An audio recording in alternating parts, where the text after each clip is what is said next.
আসসালামু আলাইকুম বন্ধুরা, আমার প্রাণপ্রিয় প্রবাসী ভাই ও বোনেরা যারা প্রবাসে আছেন, আপনাদের প্রত্যেকের ফ্যামিলিকে বলে দেবেন ইনশাল্লাহ এবার ধানের শীষে ভোট দেওয়ার জন্য।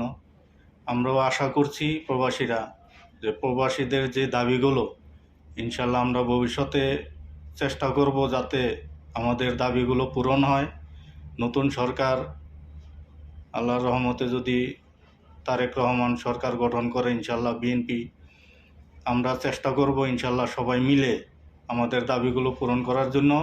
এবং আমরা বলতে পারবো যে আমাদের প্রবাসীর যে সমস্যাগুলো, যেই দাবিগুলো, আমাদের ফ্যামিলির নিরাপত্তা, আমাদের ফ্যামিলির চিকিৎসা, বাসস্থান, কোনো সমস্যা, সব কিছু মিলিয়ে, এয়ারপোর্টের সমস্যা, সব কিছু মিলিয়ে যাতে আমাদের সমস্যাগুলো সমাধান করে আমরা চেষ্টা করব ইনশাল্লাহ।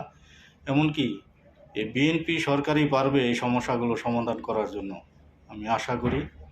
তো সবাই আমার সাথে একমত থাকবেন এবং সবাই মিলে টিকটক হোক, অনলাইন হোক, ফেসবুক হোক, যে কোনো প্ল্যাটফর্মে সবাই বলবেন ইনশাল্লাহ, যাতে সবার ফ্যামিলিকে বলবেন যাতে সবাই ফ্যামিলি ধানের শীষে ভোট দেন।